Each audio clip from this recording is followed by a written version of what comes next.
What's going on, everybody? This is Marcus, and I'm here with my lovely wife, Shira. And we have a couple of special guests. I'm truly excited because these are what I like to call friends of the podcast. Mm-hmm. They've been on before. They were on episode 13, and they're like our heroes, right? Because we follow a lot of people that teach financial literacy, and they're all great. But these two are next level with their information. Yes. And for us, being able to pay off our debt, we entered into a new phase. Right. And that was the wealth building phase. And so when it comes to that aspect of our finances, we really look up to this couple because they are sharing so much great information. They've been a huge inspiration. Absolutely. Absolutely. So without further ado, and the cool thing is, sorry, I know we're talking on, but we're just hyped. So this couple gave a great announcement, and they said they kind of teased it, kind of like we're teasing this podcast, right? And they said we have an announcement, and me and Shara were trying to guess, I wonder what it's going to be. Yes. But they were able to retire. They reached financial independence. Absolutely. And they retired early. So everybody, welcome Amon and Christina from Our Rich Journey back to the podcast. Oh my goodness. What you guys were talking about us during that intro? Yes. Oh my Absolutely. God. Yeah. Oh wow. Thank you guys so much. It has been, can't believe that I can't believe that we're at this point. I mean, it's amazing, and to hear it again, that we are retired, that we have achieved financial independence. I have to pinch myself every day. It's an amazing, it's a gift. Yeah, and I mean, I just love that we get to come back and talk to you guys too. Right. You know, because we did it the first time and it was on our journey, and then it's we just feel like we have this connection with you guys. You know, we're always doing Instagram together and hyping each other up, but it's so nice to be able to reach that moment of financial independence and then just come back and talk to you guys about it. Yeah. Absolutely. And we're glad to have you guys back on. So we kind of talked about it off air, but we wanted you to share with our listeners how it has been for you all since turning in that resignation and saying, hey, I'm done. We're done. We're out of here. Yeah. I mean, it's a little cliche, right? But it's it is really a dream come true. You know, it's everything we hoped it would be. It has been that and more. You know, there's this a little bit of worry about the kids going to a new school. We're in a foreign country. We're here in Lisbon, Portugal. And I was so anxious the first day the girls went to school. They went to school on their first day last week, and I could not go to sleep. I was just as nervous as them. Being retired, we get to walk them to school. We get to pick them up. And when we picked them up on the first day, they were just they loved it. They kept going on and on about how much fun they had and their favorite teachers and the friends that they already met. So it's just been what we imagined, and then even more. Yeah.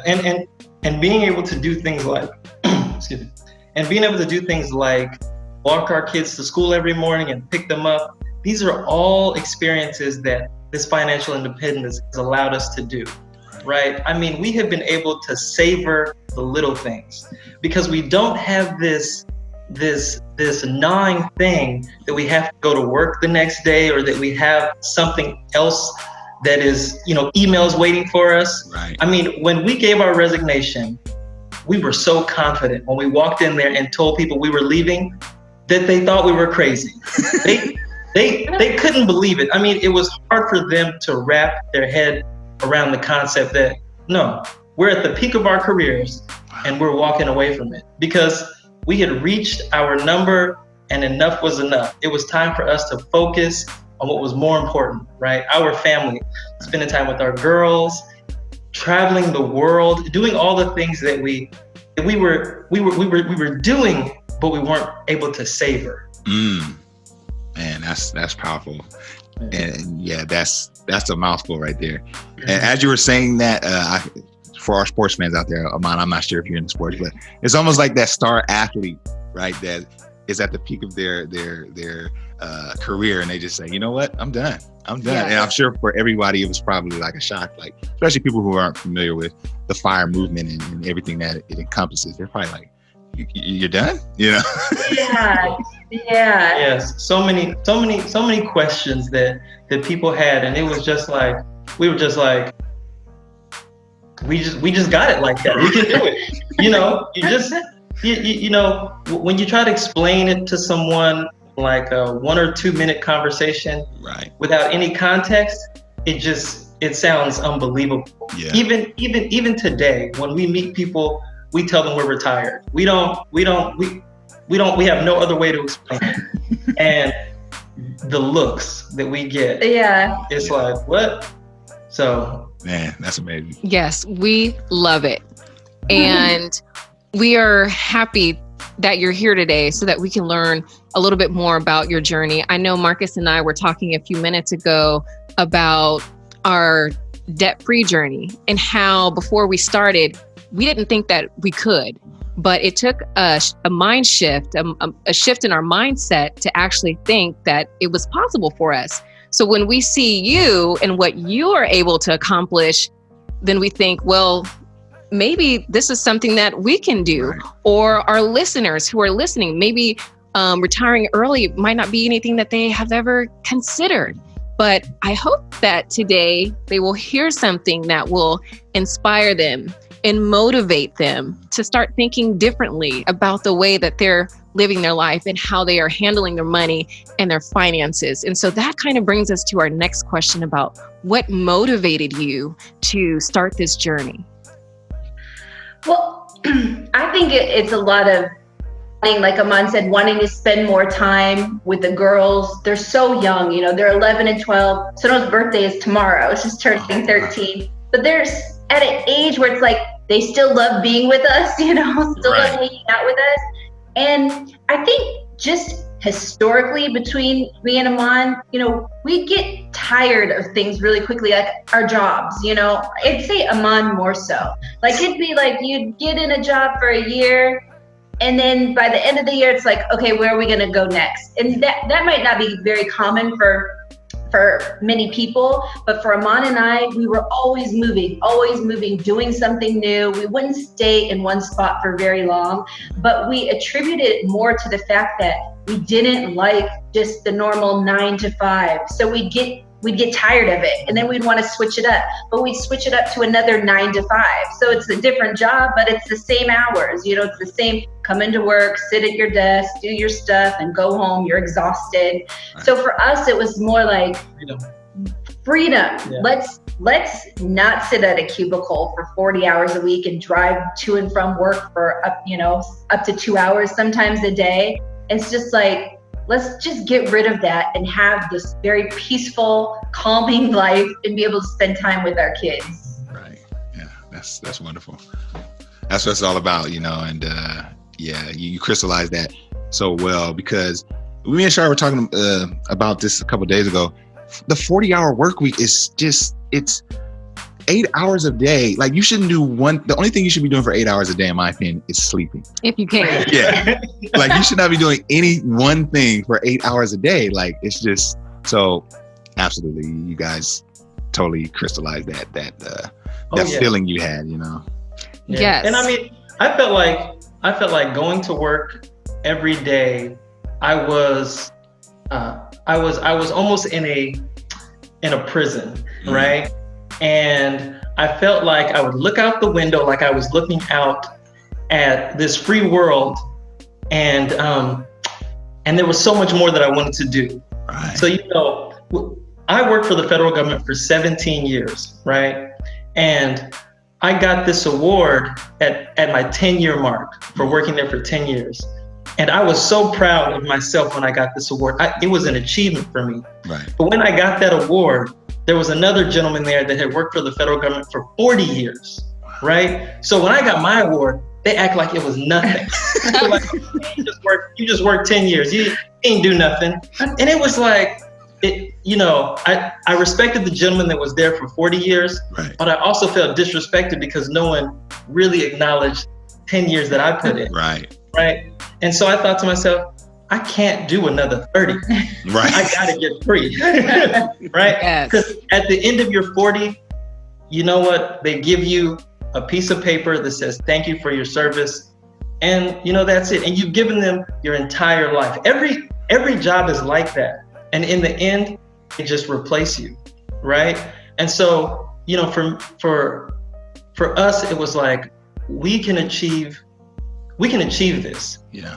In a reasonable amount of time. And we were federal employees and we were able to do this. And so when we got focused on it, we could like see this other life, right? And then we started to like visualize it, and it was amazing. The vision that we put together, and now it's coming true. Yeah, and I also think like what Aman says, like we left our jobs, everything keeps running just fine, nothing falls apart, we get replaced very easily. But for us, it's us and our girls. It's like, you can't replace that time that you get to spend with your family. You can't ever get it back. You use it or you lose it, So for us, it was just like, you leave, you get replaced, but you get to spend this time with the girls and just make meaningful memories with them. Right. I love what you both just said about having a vision for your life and what it could be and what you want it to be, and then actually going after that. And so I think that's so wonderful. So when you started to pursue FIRE and you started that journey, how long did it take you to get there? Oh, so when we got intentional about it, it took us about 8 years. Now when we ran the numbers, we thought it was going to take 10 years, but we were very fortunate with our investments. Wow. And I don't want to say that we were like lucky, but when the opportunities were there, we were ready to take advantage of them. And because we were ready, we were able to move that date up from 10 years to 8 years. But you know what? We were actually feeling very financially secure and confident, years before we even got to the 8. Because when we developed our financial independence number, we developed it based off of retiring early in California, right? So we had this high number. And when we looked at the other places that we were considering, we had gone through our expenses for those years. Okay, at this point, we can retire in Thailand. Wow. All right. At this point, we can retire somewhere in Florida. At this point, we're in Portugal and San Francisco. And so, we used to have this thing where we would be at work and say, man, we should just go to Thailand right now. Right? But we might be stuck in Thailand forever. So, when we got to that 8-year mark and we hit our California number, we felt so good about it. We knew we were done. And the thing about Aman and Christina, that it's almost like Teflon. Like, so when you hear about people retiring, you start automatically thinking, well, what if this? Okay, that sounds good, but what if? But it seems like with Aman and Christina, like they hit all the what ifs. Like even from your YouTube videos and just how the plan that you guys put together, like it seems like it's fail proof, like from what we gleaned from you all. So you said, Aman, that you had some great returns in the market. So that brings us to our next question. With the market doing as well as it has, there's a statistic that says over the past 10 years, it's had better returns than it's had since the 1800s. So how did that affect how do you think that affects the FIRE movement in general, the financial independent retire early movement? Well, I think, okay, so there's a mindset with investing. So I think in general, the market does well or the market doesn't do well, right? If it's doing well, that's great. Your portfolio is growing. If it does bad, that's also great because you can throw money in as you're working towards FIRE, getting all these stocks at a discount. But the idea of the stock market doing so great, in these past couple of years is like, the trajectory isn't straight up. There's always dips throughout the past couple of years. And so it's really about the mindset, right? You put money in, you are methodical about it. Every month you put money in, you do it every month. Doesn't matter if it's going up or it's going down, because what can really happen is as it goes up, everyone gets excited and then it dips. And then people start thinking, oh my gosh, I better take it out. I don't want to make this loss, right? Yeah. But for us, it's just been be consistent. Always put that money in. Doesn't matter what the stock market is doing. So I think the fact that it's been doing good is great. And in the past, when it dips, we keep buying. And so it's just maintaining a level of consistency with your investments. Yeah, That's great. and we've, over this past 10 years, it hasn't been smooth sailing for investors. You have these really big dips that test you as an investor.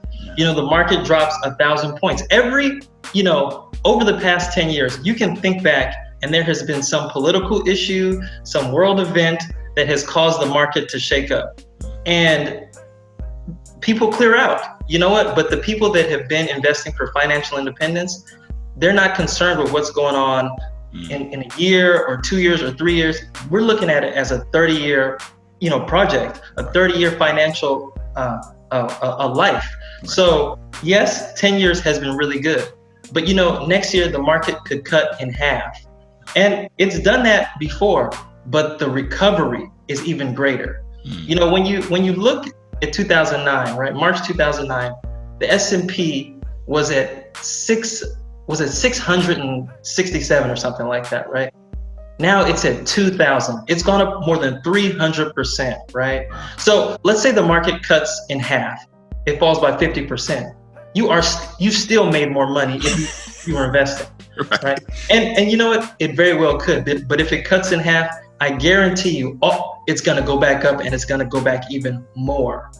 Yeah, and I think for people people that have reached, so this is really the concept for people that are striving to reach financial independence. It's this concept of just keep investing. There's no way to time the market. Just get your money in and keep putting it in. And then for us, now that we've reached financial independence, for us, even if the stock market goes down, it's like big deal, right? Because we have this I wouldn't say perfect. We think it's perfect. We have a great contingency plan that we don't have to rely on the stock market. We have a very significant chunk of change of cash that we can rely on if the stock market dips, and we know that at some point it recovers again. So, historically, it's been about, the long dips have been maybe 18 months historically. So we have 2 years, a little over 2 years of cash reserves on hand, so that if the market does dip and our assets are cut in half, then we can live off of cash until it goes back up again and then regains the momentum that it has right now.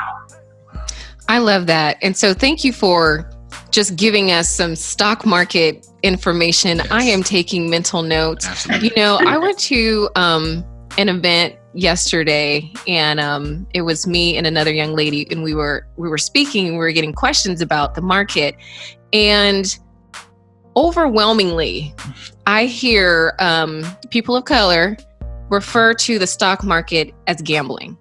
And this has happened multiple times, like people in their 40s and 50s. And so when it comes to investing in the stock market, and also considering your journey, how essential has the stock market been to you being able to achieve financial independence? And what would you say to someone that looks at the stock market as gambling? Oh, that is a great question. I think the stock market has played a tremendous role in our wealth building. It's even affected the real estate side of how we've invested, because it's all a part of this one big economic ecosystem.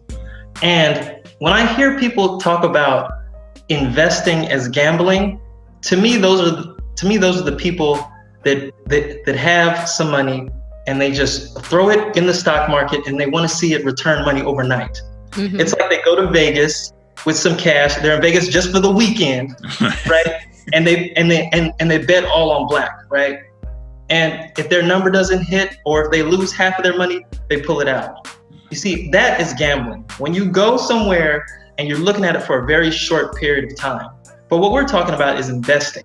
Investing is a very long-term thing. So if you go and you invest and you consistently do the same thing, and your horizon 10, 15, 20 years, you're not gambling. What you're doing is you're investing in growth. You see, our economy is always expanding and growing. And when you put your money into the stock market, you're putting it to work in the economy. So unless the economy collapses, if everything fails, you're not able to go to McDonald's, you can't buy Nike shoes, everything just completely fails, then yes, the you're going to lose your money. But the stock market is not going to go to zero, because there will always be capitalism. There'll always be an economy. People will always want to put their money to work. And you cannot achieve financial independence without investing. I really want to stress that more on our channel, because people think that you can get to this point by just saving. It's impossible. Like, the world is getting more and more expensive. Every dollar that you put into a bank, someone is trying to take that dollar away from you. So you can't just put it in a bank. You need to put it to work. Wow. Yes. That's great. That's awesome. Yeah. And it's like you said, Aman, that's something that I was thinking yesterday. A lot of times people will feel like they'll just put it in, the market as a one-timer, but Christina was saying earlier, it's about consistency. You're continually it's growing because you're adding to it, if nothing else. So I think people look at it like you were saying, Aman, they put it in a one time and they've maybe just hoped something great would happen and they had a bad experience. And now they have this mindset, well, the stock market it's just a gamble. But the consistency part, you being consistent to contributing to that is super important. So thank you for sharing that with us. This is brought to you by the Black Married and Debt-Free Masterclass. Get out of debt and start building wealth. In this masterclass, you will learn our 5-step strategy to accelerate your path to financial freedom. We also break down the true key to building wealth. And these are the same strategies we use to go from 6-figure debt to a 6-figure net worth. You'll get access to nearly an hour and a half of on-demand video, a debt-free payoff calculator, fillable cash flow statement, and a 30-minute coaching consultation with me and Shira. Enroll in our Get Out of Debt and Start Building Wealth Masterclass. Can't wait to see you there. Now, when you're in the retirement phase, we hear a lot about the 4% rule. And people, living off of the return and not necessarily having to go into the principal balance. So can you speak to that? And is that something that you all are doing as well? Yeah, so we have a modified approach to that. So pretty much what the 4% rule is you figure out your FI number, your financial independence number. And what you do to figure that out is you look at your expected expenses when you retire for the year. You get that number and then you multiply that by 25. And that number multiplied by 25, that's supposed to be your FI number of how much investments that you should have in order to live off of. And so whatever that number is, you're supposed to be able to draw 4% from that number, from that investment, and live off of that. And then your principal balance will never be depleted. So you can live off of that forever.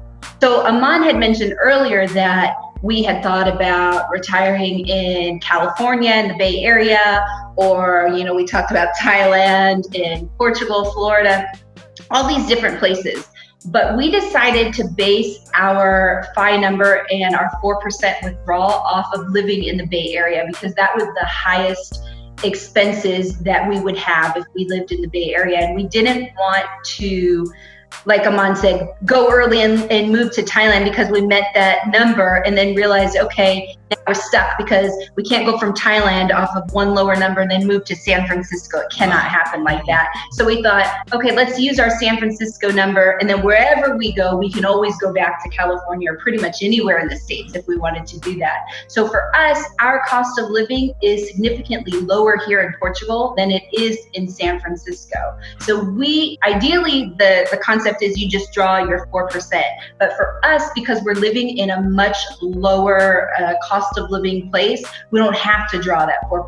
It's significantly lower. But the concept is, you either do 4% or even lower and you're fine. But that's what we draw off of the 4% rule, but just a lower amount. Gotcha. You know what? And I think we're going to do a video to show people like how this actually works in real life, because for me, I'm a very visual person. That's kind of like why we do YouTube and maybe not write as much. But when we can show people like how you go about paying yourself from those accounts, I think it's really going to shed a lot of light on things, because that 4% can come in various ways. It can come from dividends. You can sell stocks. You can set up a transfer right from your brokerage account right to your checking account every month. And just like you received a paycheck from your job, you're going to get a paycheck from your investments. You talk about people, you hear people talk about, oh, I get dividend checks from companies that they've invested in. That's literally how it happens. You get these checks and you just deposit them. And that's how you draw the 4%. Now, 4%, that is a lot less than what the average market return has been. So that's why you never deplete the amount of money that you have. Right. So if your FI number is several $1 million, right, and you're taking 4% from that number isn't going to go down because the stock market on average returns 8 to 10%. So in fact, your money's actually growing. Wow. So, don't tell our children this, but they're going to get a pretty nice chunk of change right, because of the 4% rule. Yeah. Yes, and I love that you said that, because one of the things that we wanted to ask you is, how does retiring early, how does that, and the 4% rule, how does that play into generational wealth? A lot of people, I want to build generational wealth and this is my goal. And so talk to us a little bit about how pursuing a FIRE journey can help you to be able to pass on generational wealth. Yeah, I think exactly what Aman is saying. Like, even if you're drawing 4%, you're not going to be depleting that principal balance. So you have that to give to your kids. If you're drawing less than 4%, it's actually continuing to compound interest and grow. And then you have even more to give to the next generation. And I think for us, so we have this pot that is continuing to grow that we can give to our kids later down the line. For us also, it's about teaching them what to do with investments. Okay, here's your account.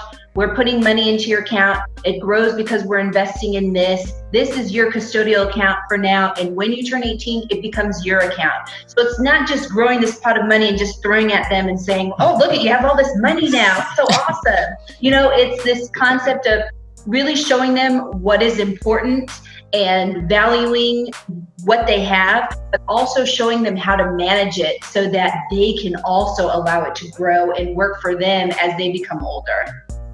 I love that. And I wanted to do a breakdown of a random number for folks that I just can't do fractions and percentages. So when we're talking about the 4% rule, say someone has saved $1 million and that was their retirement. That was their number. And so if they're withdrawing 4%, then that means that they're living off the interest. They're withdrawing 4%. So that's $40,000 a year that they would be living off of. This is oversimplification, basically. But they would never touch that principal balance of $1 million. And so they would theoretically be able to pass that on to their heirs. Yes, that's right. That's exactly That's right. a great round number that you used too. Because I was like, oh man, I'm going to have to do the math on this. The idea is you have $1 million, say you have $1 million, right? By the end of that year, your account has grown to at least $1,040,000, right? Then each month you're taking it out, so that 40,000 pulls out. At the end of the year, you have $1 million again, and then it grows again another 40,000, which you take out throughout the year. But the idea is, like Aman said, on average, it's been 8%. So it can grow even more. And I don't want to get difficult with the numbers, but yeah, if it's just 40,000, then your 1 million is still there, even after you take out 40 million every year. 40,000. I'm sorry, 40. We wish 40 million. Real quick. That's great. So now we spoke about some of the fail safes that you guys have in your plan. And one of the things that, and I don't, it was such a great video, your health savings account video. We're not even going to bring up that on air because it was so vast and just so thick. Yes. You guys go check out Irish Journey's YouTube channel. They talked about how they use their HSA account to help them retire, and when you first mentioned the word HSA, I'm immediately just thinking healthcare, right? So my question is, how do you guys do healthcare? Because that's always a concern. Well, when I retire, what is that going to look like? Or, if you have a long-term illness or a surgery, is that just something you guys do out of pocket, or how do you guys go about that situation? Oh, I love that question because, I mentioned earlier, I worked for the federal government for 17 years, right? And one of the things about the federal government are the benefits are amazing, right? We called it the golden handcuffs because it's like, you got the health care, they match all this stuff. They do all of these great benefits for you. And it keeps a lot of people in, with the federal government when in fact a lot of them could actually leave, right? They could take on other positions, they can make more money, but they love those benefits, right? So the thing about benefits is that you are paying for those anyway, right? You're giving up your time or you're paying for them with cash. So how we do it, and this is why we weren't afraid to walk away from all those benefits, is that we build those benefits outside of our job. So when we talk about having a fail-safe plan, we have insurance. We have health insurance. We have whatever type of insurance that we need to cover a disaster. So homeowners insurance, renters insurance, now life insurance, all of these things that your job was providing for you, we have those same benefits and we just pay for them out of pocket. I think we did a video, it was on how to not fail at retiring early. And we talked about the way you don't fail is that you put these things in place. So yes, right now, what's even great about being here in Portugal is that we have health insurance here in Portugal that is so inexpensive. Wow. Portugal has a health system that's 7th in the world, right? And we pay less than $2,000 a year for health insurance. And it is private health insurance. And that is something that we are doing out of our own pocket. But being here in Portugal, you don't even have to buy insurance because it's universal health care. So when we were developing our financial independence number for the States, we had to also include buying health insurance for our family. So if anyone is considered doing this, you have to look at all of those same benefits and what it's going to cost you outside of your job. Man, that's just... Sometimes when we have guests on, and this has happened with our return, we're just at a loss for words. We're just we're in awe. We're just like, oh my goodness. So I have to ask you guys this. The last day, and we've kind of touched on it.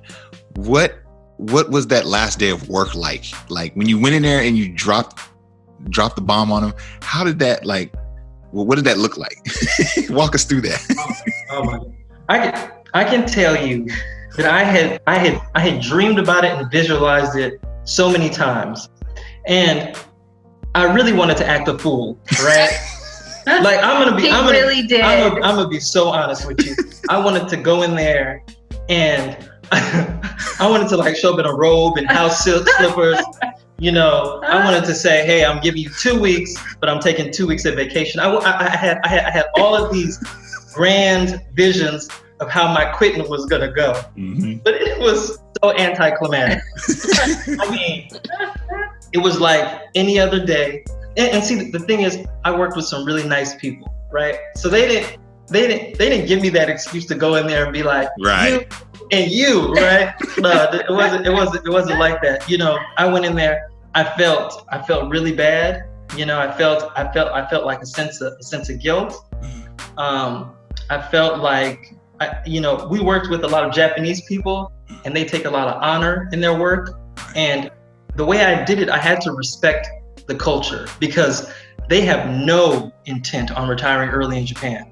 Everyone there is going to work until, they're in their 60s, and they take a lot of pride in that. So I didn't want to walk in there and be like, I'm 39 and I'm quitting, baby. I didn't want to do that. So we went in there, I closed the door. I told my supervisor, Christina told theirs. They were understanding. Wow. They were supportive. No one was hating. We didn't have any haters. Yeah, I feel like, so my Japanese coworker started crying. It's this feeling like you're so excited, but you don't want to leave the people. You want to leave the job. It's like, I wish I could just take you guys with us. So that's that feeling, almost, I think what you're saying, Amon, is almost like he wished someone would like hate on us so we could just like have this grand, exit. Yeah. But people were so supportive.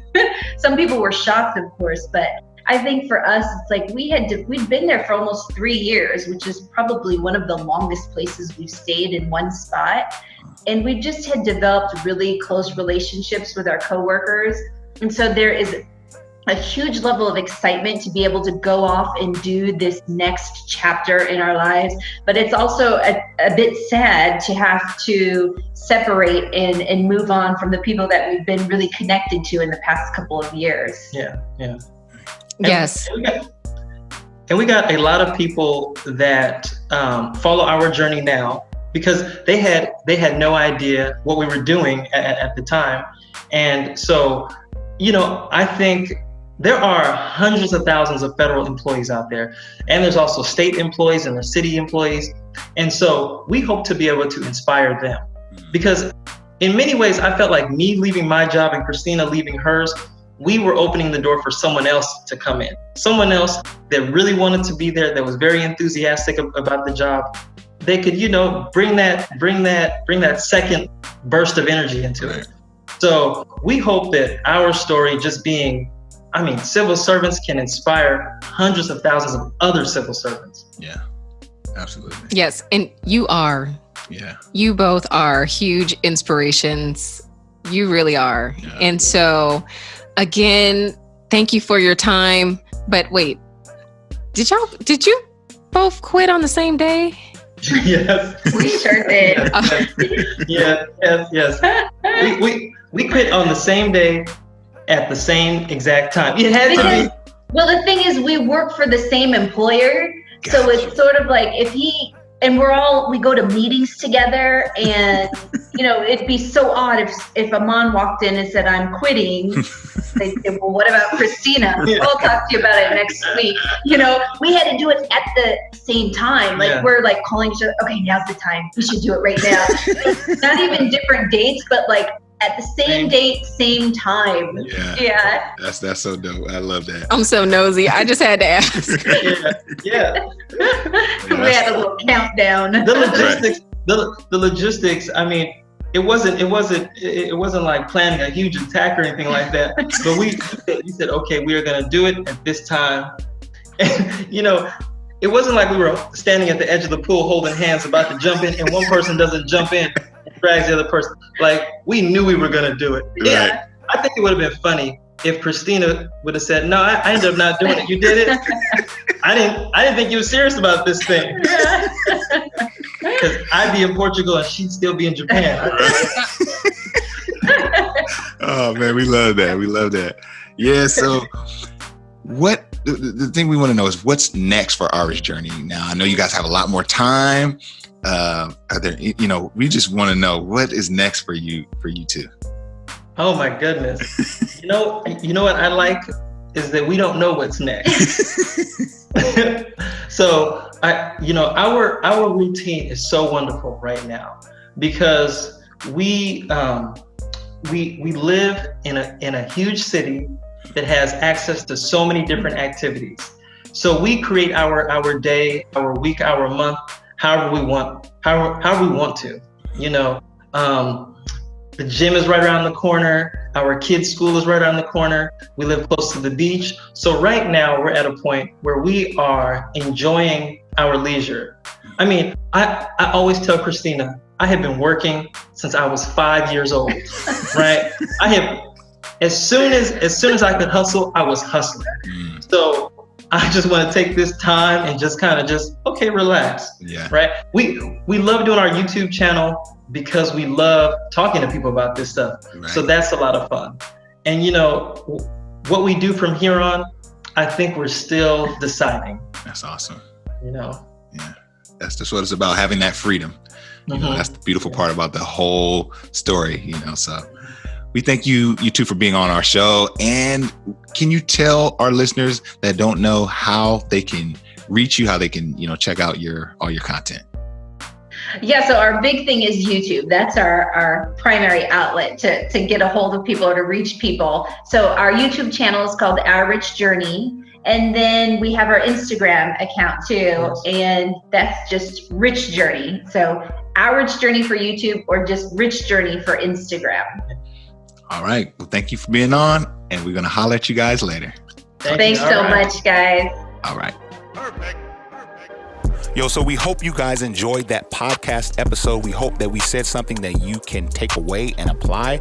We are here to inform and to inspire. So do us a huge favor and don't forget to rate this podcast 5 stars on whatever platform you're streaming us. And if you want to become a supporter of the Black Married and Debt Free podcast, you can do so by clicking on the link below. That's it for now. Till next time, holla at you guys later.